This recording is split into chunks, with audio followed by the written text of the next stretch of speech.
She called me at 3 a.m. My card declined at the club. Send me $2,000 right now or they won't let us leave. I replied, call your dad. Then I turned off my phone and went back to sleep. The call I got from the police station the next morning. Let me get straight to it because this story is insane. Going to try to keep it short, but there's a lot to unpack here. I'm 30M, engaged to Tiffany, 27F, for 8 months now. We don't live together yet because I wanted to make sure we were compatible before signing a lease. Smart decision, as it turns out. She lives in an apartment with 2 roommates about 20 minutes from my place. Background on Tiffany. Comes from money but got cut off by her parents 2 years ago for reasons she's always vague about. Claims they're controlling and don't understand her independence. Works at a marketing firm making maybe $40K but spends like she makes $100K. Always dressed perfect, designer bags, expensive dinners, you know the type. We'd been having problems about money for months. She expected me to pick up tabs for everything because that's what boyfriends do, but I'm not made of cash. I work in commercial HVAC making decent money, but I'm not funding someone else's luxury lifestyle. Made that clear from day one. The real issues started when her friends got involved. This group of 4 girls from college who all married rich guys and spend their days shopping and posting Instagram stories from expensive restaurants. They constantly pressure Tiffany to keep up with their lifestyle even though her situation is completely different. These friends are toxic as hell. Always suggesting expensive weekend trips to wine country or Vegas that cost thousands per person. When Tiffany can't afford it, they make snide comments about her budget lifestyle and how sad it is that she has to work for a living. I told Tiffany multiple times that these women weren't real friends. Real friends don't pressure you to spend money you don't have just to fit in with their crowd. But she was desperate to maintain her social status, even if it meant going into debt. 3 weeks ago, Tiffany's friend Madison got engaged to some investment banker. They threw an engagement party at this upscale venue downtown with an open bar and fancy catering. The kind of party that costs more than most people's cars. At the party, I watched these women compete over who had the most expensive dress, the biggest engagement ring, the most exclusive vacation plans. It was disgusting watching grown adults act like teenagers trying to impress each other with daddy's money. Tiffany was miserable the whole night. She'd borrowed a dress from her roommate and felt underdressed compared to her friends' designer outfits. Kept making comments about how lucky Madison was to find a man who could provide that kind of lifestyle. That's when I knew our relationship was in trouble. She wasn't looking at me as a partner, she was evaluating my earning potential against her friends' husbands. I wasn't a person to her, I was a bank account with a pulse.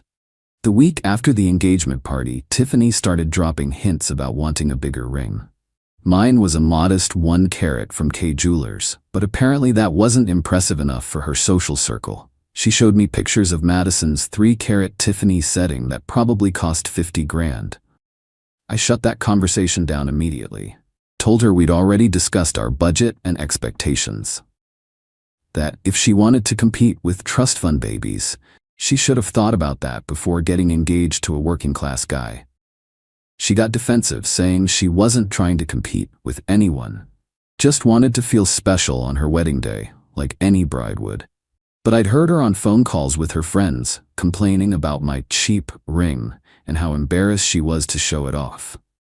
2 weeks ago, Tiffany informed me she was planning a bachelorette party in Miami.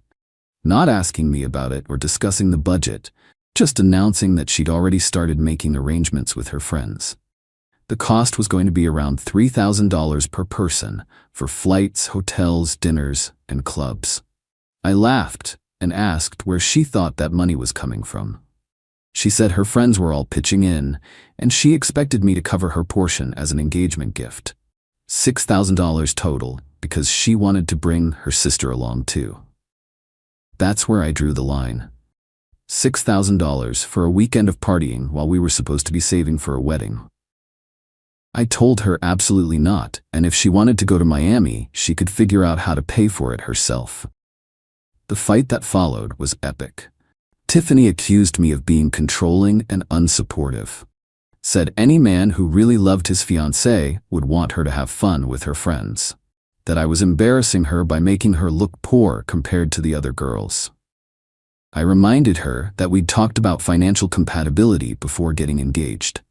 That I wasn't going to bankrupt myself trying to keep up with people who had family money. She could choose between the Miami trip and having a fiancé because I wasn't funding both. She stormed out and didn't speak to me for 3 days. During that time, she stayed at her friend Charlotte's house and they plotted how she could still make the Miami trip happen. When she finally came back, she announced she'd found a solution. Tiffany's dad had agreed to pay for the trip if she promised to be more responsible with money going forward. I was suspicious because she'd told me her parents cut her off completely, but she insisted they were willing to help with special occasions. The Miami trip was planned for last weekend, Thursday through Sunday at some 5-star resort in South Beach. I wasn't thrilled about it, but figured if her dad was paying, then it wasn't my problem. At least she'd get it out of her system, and we could focus on real wedding planning. Thursday morning, Tiffany left for the airport with 2 giant suitcases and a carry-on full of makeup and jewelry. She was more excited than I'd seen her in months. Kept posting stories about pre-trip mimosas and first-class seats that definitely weren't in her original budget. The red flag started immediately. Thursday night, she posted videos from dinner at some restaurant where appetizers cost $60. Friday was poolside cabanas that rent for $500 a day. Saturday was shopping on Lincoln Road, with bags from stores I knew she couldn't afford. I didn't say anything because technically it wasn't my money being spent. But something felt off about the whole situation. Either her dad was being way more generous than she'd let on, or she was running up debt that would become my problem after we got married. Friday night around midnight, I got a drunk text from Tiffany. Picture of her and the girls at some rooftop club with bottle service. The kind of setup that costs thousands of dollars for a table. She looked happy, but I was starting to worry about where all this money was coming from. Saturday was more of the same. Expensive lunches, yacht rentals, designer shopping sprees. Her Instagram looked like a millionaire's lifestyle blog.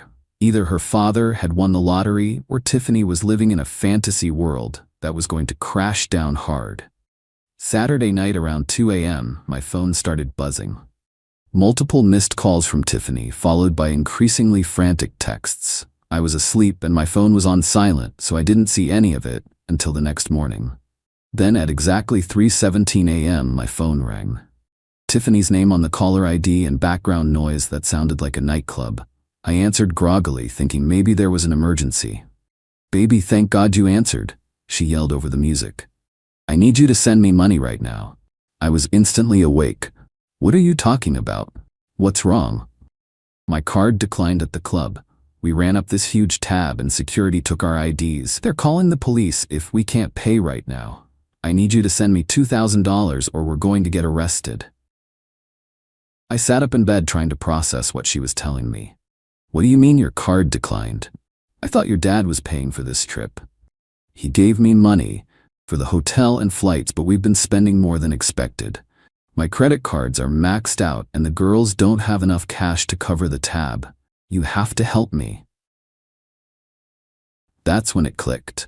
There never was money from her dad. She'd been financing this entire trip on credit cards, and now reality was catching up. The fancy dinners, the shopping, the bottle service, all of it was debt she'd been accumulating. "How much is the tab?" I asked. $8,000, but they said they'd settle for $6,000 if we pay cash tonight. "Please, baby, you have to help us. Security won't give us our IDs back and I'm scared." $8,000 for one night at a club. I couldn't even comprehend spending that kind of money on alcohol. But what really got me was her assumption that I would just wire her thousands of dollars at 3 a.m. to clean up her mess. "Call your dad," I said calmly. "What? I told you he already helped with the trip. I can't ask him for more money. Please just send me what you can and I'll figure out the rest. You lied about your dad paying for anything, didn't you? This whole trip has been on credit cards and now you're stuck with a bill you can't pay." Silence on her end, except for the club music in the background. Then she started crying. Please don't do this to me. I made a mistake, but I need help right now. We can talk about everything else later. That's when I made the decision that probably saved my financial future. Call your dad, I repeated. If he has money for your lifestyle, then he has money to get you out of this mess. I'm not your ATM. You can't be serious. I'm your fiancé. When someone you love is in trouble, you help them. When someone you love lies to you about money and runs up thousands in debt behind your back, you learn who they really are. Figure it out yourself. I hung up and turned off my phone, went back to sleep and didn't think about it again until morning. Around 9 a.m. my phone started buzzing the moment I turned it on. Dozens of missed calls from Tiffany, plus calls from numbers I didn't recognize. Voicemails that I deleted without listening, text messages that got increasingly desperate as the night went on. Then around 11 a.m., I got a call from a Miami area code that I almost didn't answer. But something told me I should take it. Is this Jacob Morrison? Speaking. This is Sergeant Rodriguez with Miami Beach Police Department. We have your fiancée Tiffany Walsh in custody and she asked us to contact you. My heart sank. Despite everything, I didn't want her to actually get arrested. What are the charges? Theft of services and disorderly conduct. She and 3 other women racked up a substantial bill at a nightclub last night and couldn't pay. When police arrived to investigate, your fiancée became belligerent and resisted when officers tried to arrest her. I rubbed my temples trying to process this information. Is she okay? She's fine physically, spent the night in county lockup and will be released this morning if someone can post her bail. She insisted we call you to arrange payment and pick up. How much is the bail? $1,000 cash or bond. The club is also still seeking restitution for their losses, which we understand totaled over $8,000. So she still owed the money that started this whole mess, plus now had bail and legal fees on top of it. Her fun weekend in Miami was turning into a financial catastrophe that could follow her for years. Officer, I appreciate you calling, but I'm not in Miami and won't be posting bail or covering any costs related to this incident. She'll need to contact her family or friends for assistance. Long pause on the other end. Sir, are you sure? She was very insistent that you would handle the situation. I'm sure. She created this mess with her own choices, and she can figure out how to clean it up. After I hung up, I sat there thinking about how we'd gotten to this point. 9 months ago, I thought I was engaged to someone responsible and mature. Now she was sitting in a Miami jail cell because she couldn't control her spending or face reality about her financial situation. The next few hours were wild. Tiffany's friends started calling me, demanding I bail her out. Charlotte screamed at me for abandoning my fiancé in her time of need. Madison accused me of being controlling and emotionally abusive. Sarah said I was ruining their friendship by letting Tiffany suffer. I told each of them the same thing. If they were such good friends, they could pool their trust fund money and help her out. After all, they were the ones who pressured her to take this trip in the first place. My wallet wasn't responsible for their poor decisions. Around 3 p.m., I got a call from a number I didn't recognize. Tiffany's father, who I'd only met twice during our entire relationship. He was calling from the airport on his way to Miami to deal with the situation. We need to talk, he said without introduction. About what, Mr. Walsh? About the fact that my daughter is sitting in jail because her fiancé refused to help her in an emergency. I almost laughed. An emergency she created by lying about having money for a trip she couldn't afford. Your daughter has a problem with financial responsibility, and I'm not enabling it anymore. She made a mistake, but that doesn't mean you abandon her when she needs help. What kind of man leaves his fiancée stranded? The kind who recognizes that constantly bailing someone out of their bad decisions doesn't help them learn to make better ones. Did you know she told me you were paying for this trip? Silence on his end. Then a sigh. We haven't given Tiffany money in over 2 years. She burned through her trust fund in 6 months and expected us to keep funding her lifestyle indefinitely.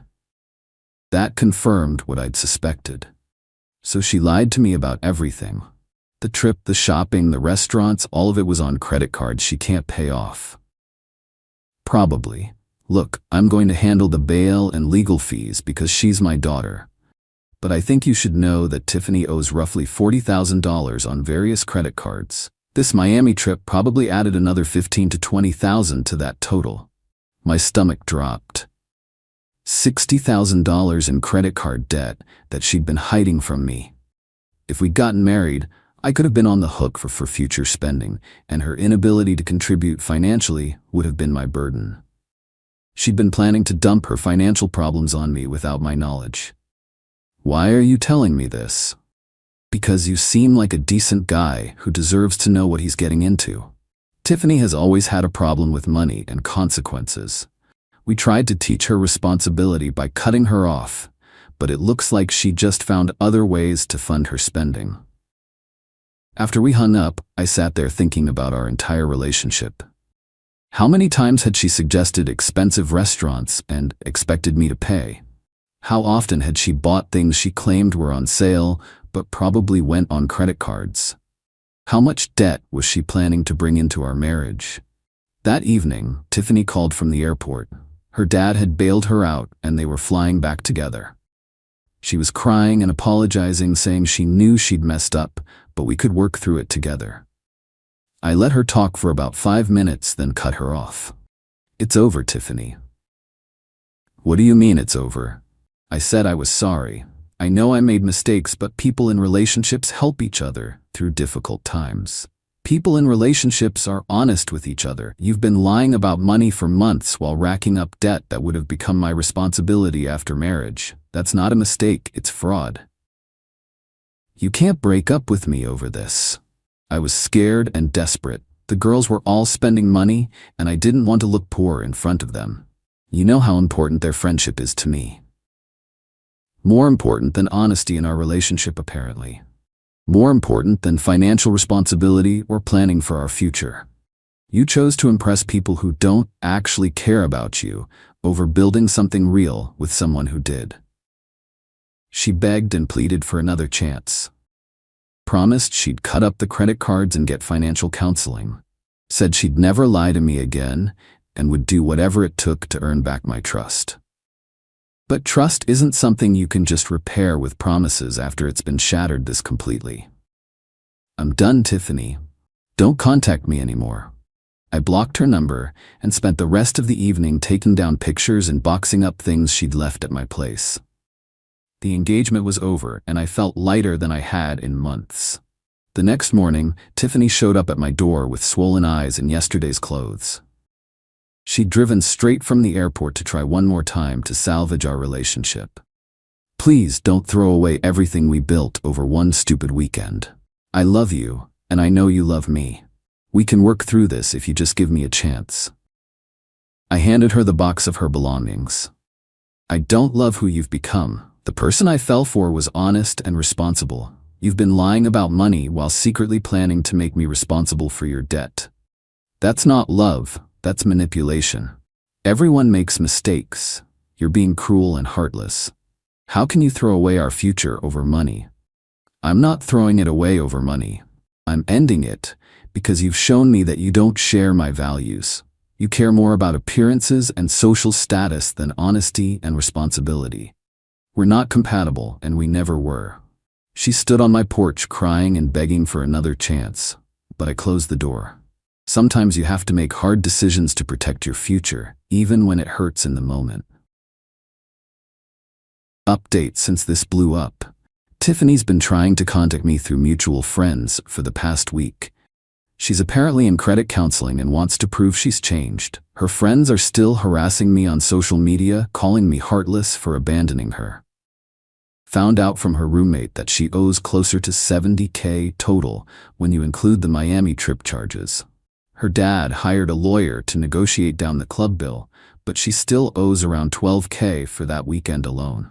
She moved back in with her parents because she can't afford rent anymore. Lost her job because she called out sick for 3 days after getting back from Miami without explanation. My family thinks I made the right choice. Her family is split between being mad at me and being relieved that I won't be taking on her financial problems. I'm focusing on myself and my career now. Looking into buying a house, since I don't have to worry about someone else's debt anymore. Dodged a massive bullet. and learn to trust my instincts about people's character. For anyone dealing with something similar, pay attention to how your partner handles money and stress. Those traits don't magically improve after marriage, they get worse when there are legal protections, making it harder to leave. 3 months ago, I thought I was planning a wedding. Now, I'm planning a life where I don't have to worry about someone else's poor decisions bankrupting me. Sometimes the worst things that happen to you turn out to be the best things that could have happened.